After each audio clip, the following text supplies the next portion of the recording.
আপনারা কি জানেন আপনি আপনার ফোনে এখনো পর্যন্ত যতগুলো অ্যাপস ইনস্টল করে আনইনস্টল করেছেন তার কোনোটাই কিন্তু আপনার ফোন থেকে বা আপনার জিমেইল থেকে রিমুভ করা হয়নি। এই জন্য মূলত আমাদের ফোনগুলো এত পরিমাণে হ্যাং হয় বা গরম হয়ে যায়। বিশ্বাস করেন বন্ধুগণ, আমাদের মধ্যে প্রায় 90% মানুষ জানে না ফোন থেকে কিভাবে সঠিক ওয়েতে যে কোনো অ্যাপকে আনইনস্টল করতে হয়। সো আজকের এই ভিডিওতে আমি আপনাদেরকে দেখিয়ে দেবো কিভাবে আপনি আপনার ফোন থেকে যে কোনো অ্যাপকে পুরোপুরিভাবে আনইনস্টল করতে পারেন বা রিমুভ করতে পারেন।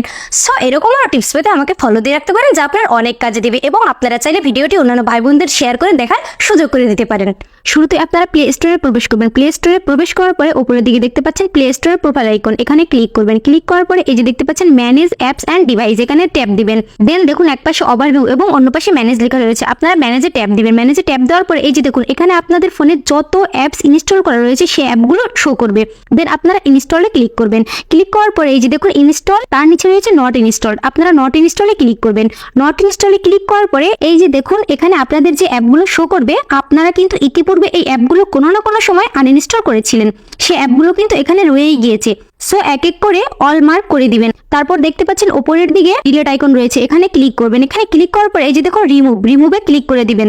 এই যে দেখুন রিমুভে ক্লিক করার পরে সমস্ত অ্যাপগুলো কিন্তু ফোন থেকে এখন স্থায়ীভাবে ডিলিট হয়ে গিয়েছে। এখন আপনার ফোনটি কিন্তু প্রচুর পরিমাণে স্মুথলি কাজ করবে। That's it.